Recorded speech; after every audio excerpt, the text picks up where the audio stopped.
Greetings, God of Gold here, back at it again with another interesting video. Now, in one of my other videos, I was talking about my status this past holiday, but I figured, you know what? What if I did my very own tier list of all of the Paradox Interactive games that I have listed in front of me? Now, keep in mind, I haven't played every single one of them. Some of you might have played the older ones, and some the newer ones. Me, in particular, I played pretty much... well, there's a bunch of different games here and there that they also distributed, like Supreme Ruler 2020, but that's an old game. And unfortunately, though that was published by the same corporation, it doesn't technically count as an official Paradox game. But that's a whole other game series. I'm just here talking about Paradox games. So, if you disagree with my list, please comment down below, and I'll get back to you on that. Anyways, I'm going to get started. So, the first game that we have is Rome. I'm assuming this might be Universalis Rome. Unfortunately, I don't have enough information on it, and I don't recall playing a game on it. Though, I have played Imperator Rome. But this one, I don't recall, so... I mean, unless if someone wants to tell me in the comments, or at least send me a link, I'll be glad to check it out. But for now, I'm just gonna put it as never played. And here's another one. Same with the first Victoria game. Now, I have definitely heard of this, but I have not seen the mechanics nor played it. So I'm afraid, yes, any games that were really, like, before, I haven't really done it. Now, Crusader Kings 2, this one I have played. This one is a conglomeration of many mechanics that tie in with its own events. You can get traits, much like Crusader Kings 3, which I don't know if it's on this list. At least I don't think so. But since I'm on the topic of Crusader Kings, so Crusader Kings 2 is a classic.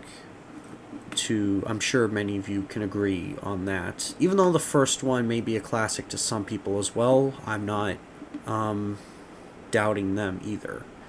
I'm just here based on, my perspective. But again, comment down below if you have any thoughts.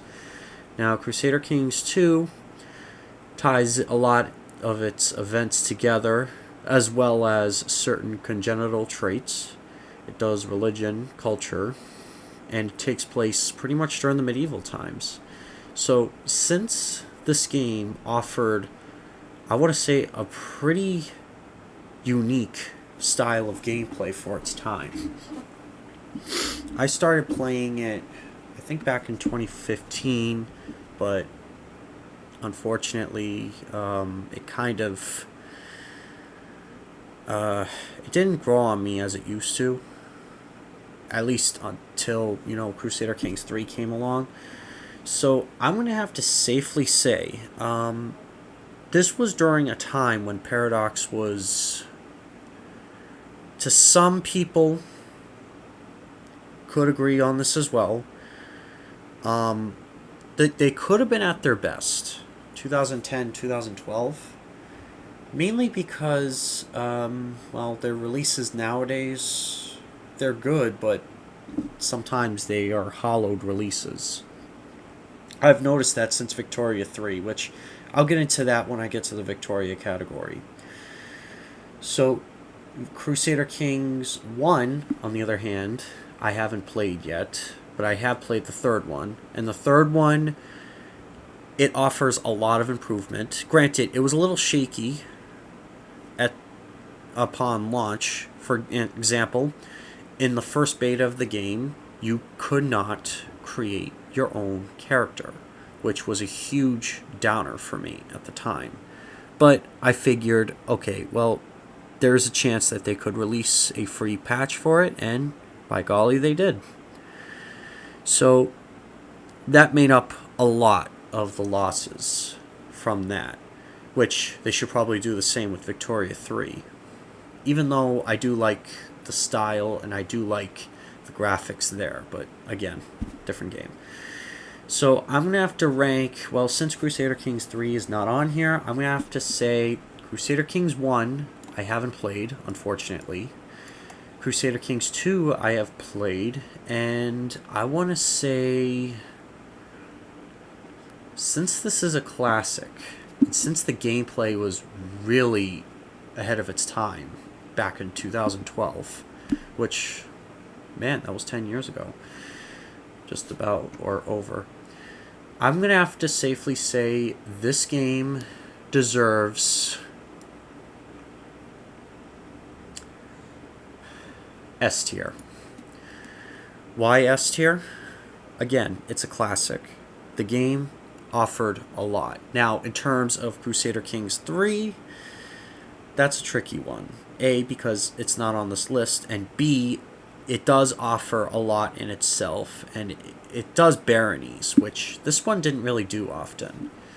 So, you may disagree with me on this, but I'm going to have to put it with S tier as well, if it was here. So, Crusader Kings 2 and 3 are pretty much equal, in a sense. This next game, so we got Sengoku, and this looks like Napoleon. Could be Napoleon Universalis or something like that. Well, I have not played these two, so I'm afraid I'll have to put these in the category. Now, keep in mind, I haven't played a handful of what I'm seeing here, so try not to be too harsh in the comments, shall we? Okay, Imperator Rome. Okay, I played this one. Honestly, it's a solid game. That's all I'm going to say. It's solid. It's not average, it's not terrible, but it's not, thrilling as Crusader Kings 2 or 3. If, it was still there. I would have to say that deserves a B rating. Because some people I've heard had problems with it. I think that it also involved in the DLC situation where they would release an update long after the game's release, and it would affect the quality gameplay extremely. So I don't know if that's true or if that's the case, but at least based on my experience, strictly, it's a solid game. It's not excellent, but it stands. Now, Victoria 2. Oh man, this game was tough to learn at first, years ago when I first tried it. But then I realized it's not so bad. This game actually was the most praised game before Crusader Kings 2. At least according to what I know of. And even during Crusader Kings 2, the game received such critical praise that a sequel was destined. Since we're on the Victorian category, well, obviously I haven't played the first one, as you know. I mentioned that earlier. Victoria 2 offered pretty interesting mechanics, although sometimes was a little unstable. Not gonna lie. But I have to say, though, it's way better than the third one. vastly superior in terms of gameplay, not graphics, but gameplay. The value is so much better because it's simpler. It's not, daunting in front of you.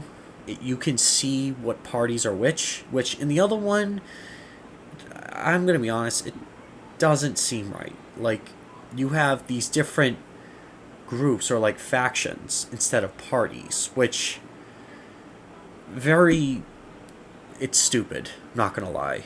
Like, where are the party systems? Where is the pie chart that it had? Even Hearts of Iron 4 had a pie chart.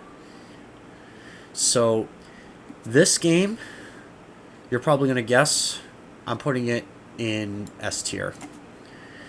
Now, I would have put it in A tier, but after experiencing Victoria 3, it earns that uptick in votes. At least judging from the community and my perspective and overall gameplay value and mechanics, it is so much. It's a really good game. Stellaris, as some people say it. This game was also a pretty good game. This is actually, I think it might be among the first, or if not the first, Paradox game to adopt a space-themed strategy game.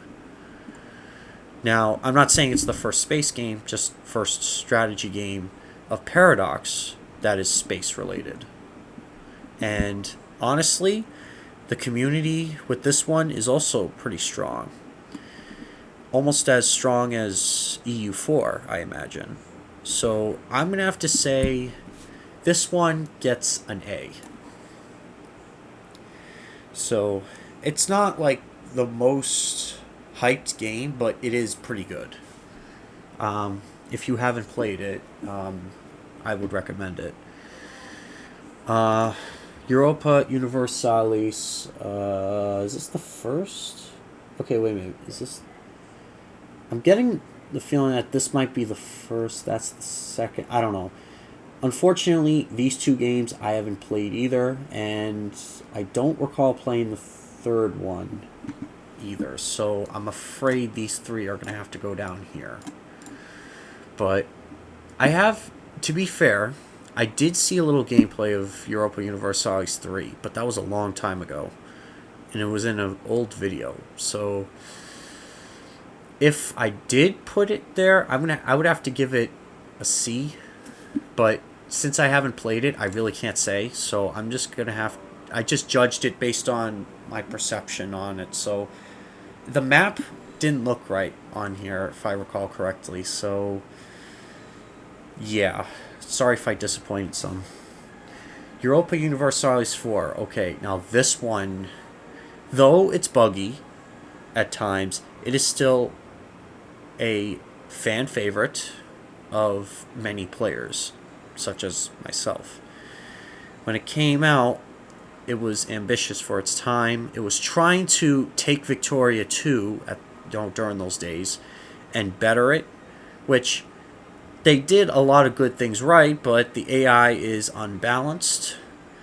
Graphics at the time were decent, but in today's standards, it doesn't really matter much.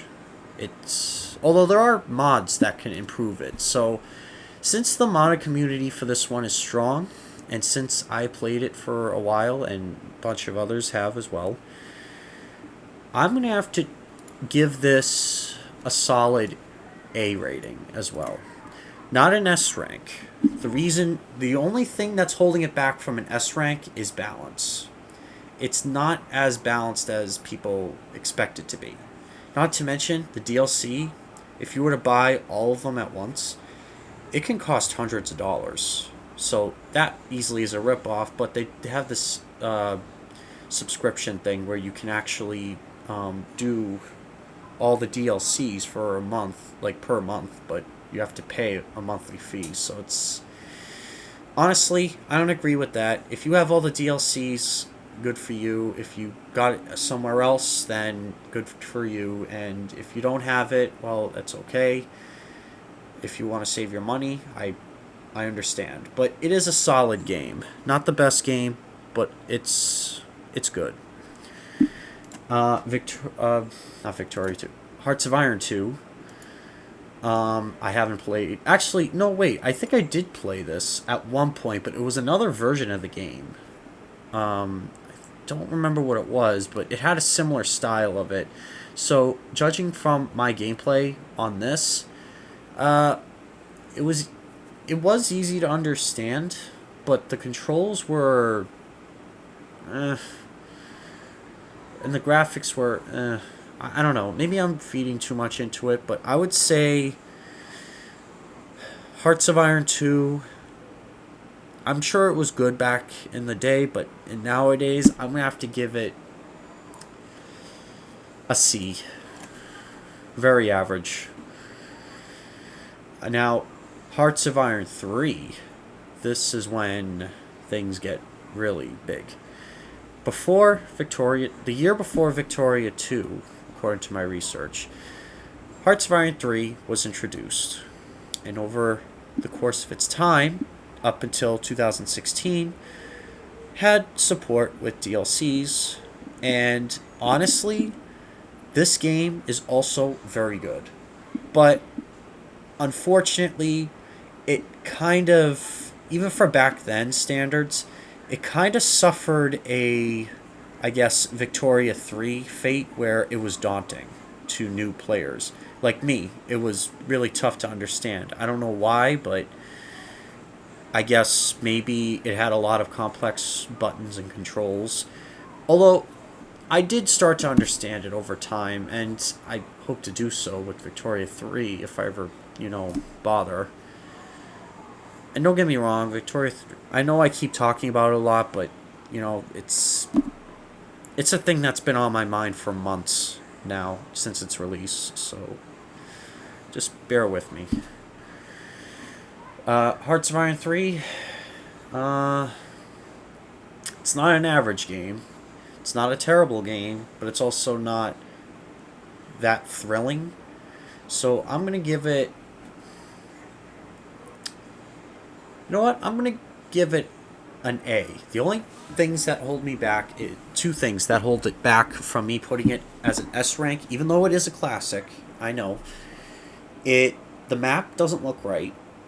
And, being a map drawing expert such as myself, not to toot my own horn, the map doesn't look good. And if you don't care, that's fine, but I don't know. This is just my perspective, so please understand. Hearts of Iron... What is that? Is that the first Hearts of Iron? Okay, the first Hearts of Iron I haven't played, so I'm afraid I can't rate that. Now, last but definitely not least, Hearts of Iron 4. One of the best games in the Paradox library.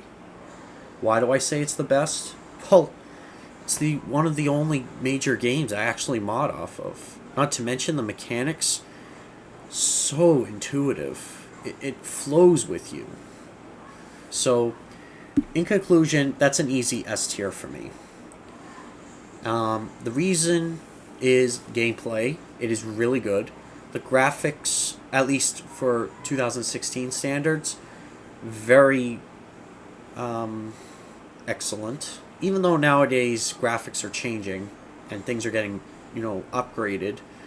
Although it focused a lot on gameplay as well. And the portrait editing you could do, all the modding stuff. I'll leave... Actually, it's on my channel. You should be able to find it. All the tutorials that I've made. I might make a portrait tutorial on that, but I'll have to wait and see. Comment down below if you want me to do that.